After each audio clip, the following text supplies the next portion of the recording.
belajar ya? Siap. Oke, karena kalian sudah siap belajar, sebelum memulai pembelajaran kita lebih baiknya berdoa terlebih dahulu. Berdoa akan Ibu pimpin, berdoa dengan kepercayaan masing-masing, berdoa dapat dimulai. Doa dapat diakhiri. Baik anak-anak, bagaimana kabarnya kalian hari ini? Sehat. Alhamdulillah sehat. Apakah ada yang tidak masuk? Hadir semua. Jostis, alhamdulillah.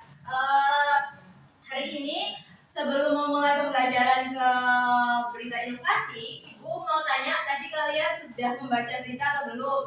Menonton di TikTok? Sudah. Berita apa Mbak Ovi? Berita ada pembunuhan. Oh, pembunuhan di mana?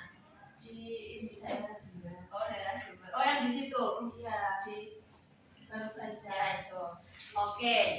Makasih jawabannya Mbak Ovi. Jadi kita akan belajar tentang berita inovasi. Tapi sebelum masuk ke pembelajaran ya, kita ke tujuan pembelajaran. Tujuan dari kita belajar berita inovasi ini itu adalah yang pertama, menyimak kritis, di mana kalian diharapkan bisa mengevaluasi secara kritis gagasan, kebenaran fakta serta teknik penyajian dari berita audiovisual. Terus yang kedua adalah membedah struktur, di mana kalian diharapkan bisa untuk mengidentifikasi struktur berita dari kepala, tubuh, ekor dengan pola piramida terbalik, dan yang terakhir adalah adik simba atau yang bisa disebut dengan 5W 1H.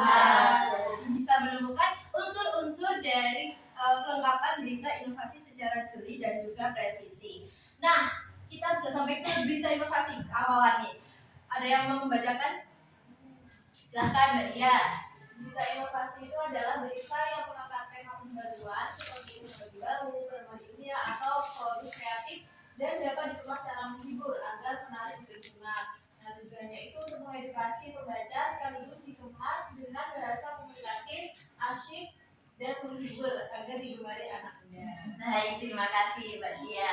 Jadi berita inovasi ini bisa Ibu anggap sebagai berita yang membawakan berita baik, teman-teman. Jadi biasanya kan berita itu ada yang buruk, ada yang baik, gitu kan, kebanyakan buruk kan ya. Nah, kalau berita inovasi itu adalah berita yang baik karena berisi inovasi-inovasi yang akan bisa memudahkan kehidupan kalian gitu. Nah, selanjutnya adalah ciri utama teks berita. Sama seperti teks berita inovasi atau teks berita saja, yaitu ada 3, faktual, aktual, dan juga objektif. Yang faktual itu adalah berdasarkan fakta real, jadi nggak dibuat-buat faktanya. Yang kedua adalah aktual, jadi peristiwanya diangkat baru-baru ini, masih anget-angetnya gitu loh anak-anak. Jadi bukan yang 5 tahun yang lalu ya, tapi yang masih baru atau hangat atau sedang ramai dibicarakan. Dan yang terakhir adalah objektif, yaitu berita dikemas sesuai kondisi real, jadi bukan gosip ataupun opini dari penulis. Nah, dari unsur berita ini ada adik simba atau 5W1H. Kalian sudah sering ya mendengar 5W1H, jadi Ibu tidak terlalu lama-lama menjelaskan. Jadi yang pertama ada A, yaitu adik apa. Jadi menceritakan tentang apa sih yang diberitakan dari berita inovasi itu. Terus yang kedua adalah di mana adalah di mana. Ya, di mana. Terus yang ketiga adalah kapan berita itu terjadi atau diluncurkan. Terus yang keempat yaitu siapa atau who. Yang kelima mengapa, jadi latar belakangnya si pembuat pencetus pelopor itu mengapa kok diciptakan. Tiba-tiba mati ya.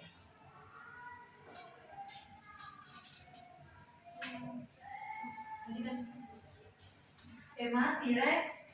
Nah, selanjutnya ada mengapa, jadi latar belakang si peneliti yang menciptakan inovasi baru itu, peneliti, pembuat pelopor. Nah, yang terakhir adalah bagaimana atau how, jadi langkah dari pembuatan inovasi itu. Nah, selanjutnya adalah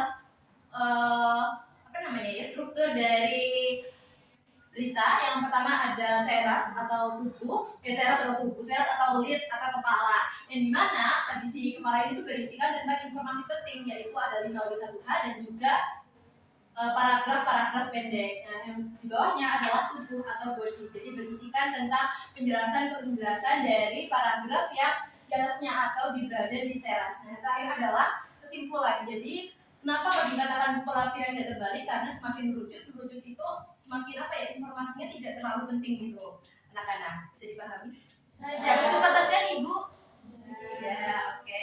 Selanjutnya adalah memilih fakta versus opini. Jadi kalau fakta sudah pasti ada hasil risetnya, ada observasi lapangannya, di mana di sini ditunjukkan dalam 5 jam. Jadi lampu belajar tenaga surya ini mampu menyala stabil hingga 5 jam. Jadi ada hasil risetnya nih. Sedangkan kalau opini presenter yaitu pandangan atau subjektif yang dimana berisikan hal yang belum pasti. Di sini di contohnya ada nilai sama sempurna, dimana kan kalau sempurna itu subjektif ya. Kalian bisa menurut saya sempurna, menurut saya tidak. Nah, sekarang waktunya berdiskusi. Apakah kalian dari materi Ibu ada yang ditanyakan? Tidak. Baik, karena tidak ada yang ditanyakan, Ibu akan menayangkan video. Kalian juga menyimak ya, sebentar. Videonya dulu.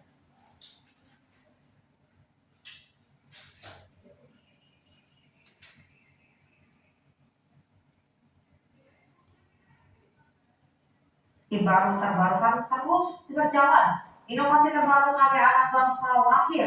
Sumber energi baru terbarukan yang berasal dari bahan bakar basis tumbuhan. Beragam inovasi ditempuh untuk mencari sumber energi baru untuk menggantikan bahan bakar fosil. Di Bogor, Jawa Barat, anak-anak bangsa berhasil menciptakan sumber energi organik berbahan dasar tumbuhan yang nantinya akan digunakan untuk bahan bakar moda transportasi. Bahan bakar cair tersebut diberi nama Bobby Boss, singkatan dari bahan bakar buatan Indonesia Boss. Bobby Boss langsung diuji cobakan pada 4 sepeda motor, 2 mobil bensin, dan 1 mobil diesel. Hasilnya sangat mengagumkan. Asap pembakaran mesin lebih bersih tanpa bau khas pembakaran bahan bakar fosil. Bobby Boss telah resmi terdaftar dan mendapatkan paten serta mendapat sertifikat dari Levigas dan nantinya akan menjadi bahan bakar alternatif untuk masyarakat.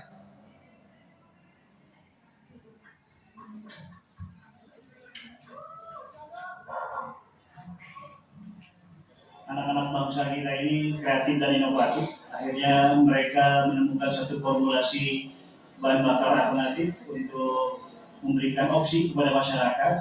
Kenapa? Karena intinya bahan bakar ini sangat mudah didapatkan bahan bakunya dan tentu biayanya jauh lebih murah. Kami juga sudah memberikan paten, ya, mendapatkan paten dari Dirjen Haki, sudah mendapatkan juga sertifikasi dari Levigas. Baik, ini adalah salah satu contoh berita inovasi. Nah, habis ini kalian akan mengerjakan tugas, yaitu tugasnya kelompok. Kayaknya 5 gitu ya anak-anak, tidak ada yang di sini. Siapa yang mau di sini? Kasih ya. Jadi kerjakan waktu kalian 1 menit ya anak-anak.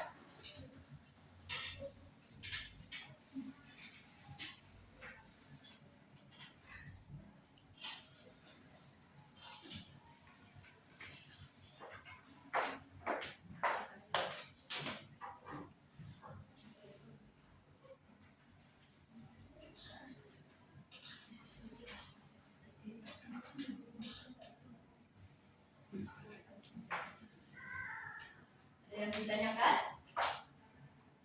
Tidak. Waktunya sudah habis ya anak-anak. Dari kelompok 1 siapa yang mau menjadi perwakilan membacakan bagian langkah pertama? Kelompok 1 yang ini ya. Ya, silakan Bapak di sini.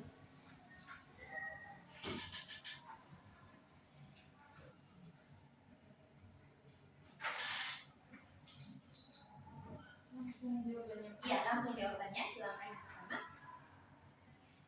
Jadi jawabannya, sebuah berita inovasi berasa menghibur karena dikemas dengan bahasa yang santai, komunikatif, dan menghindari istilah ilmiah yang terlalu kaku. Selain itu, jurnalis menggunakan visualisasi yang interaktif, animasi pendukung, serta demonstrasi atau uji coba produk secara langsung di lapangan. Misalnya memperlihatkan kendaraan yang menggunakan bahan bakar tersebut. Hal ini membuat penonton penasaran dan lebih mudah memahami isi berita. Baik, terima kasih Mbak. Nih, dibagi ya, Tante. Kasih jawabannya bagus sekali dari kelompok 1. Nah, kelompok 2, siapa yang mau membacakan hasil diskusinya dari langkah ketiga yang untuk kepala berita, headline? Siapa yang mau? Silahkan, dia. Baik, kepala berita jawabannya sekelompok pemuda kreatif asal Bogor yang dipimpin oleh Ikhlas Kamil berhasil meluncurkan inovasi bahan bakar alternatif ramah lingkungan bernama Bombos yang diklaim mampu mengurangi emisi kendaraan secara drastis. Terima kasih Mbak Dia. Oh tadi Mbak Arun udah tepuk tangan nih ya? Tepuk tangan guys. Ini ya. Maaf. Jadi dari tugas ini apakah ada yang ditanyakan atau masih susah? Tidak ya, mudah. Oke, untuk tugas di minggu depan kalian mencari video presenter. Jadi kalian di minggu depan akan menjadi presenter berita. Bisa dipahami? Bisa. Oke, Ibu harap setelah pembelajaran baca berita ini kalian bisa membedakan ya mana berita hoax, mana berita yang asli dan real. Jangan lupa untuk tetap semangat belajar, jaga kesehatan.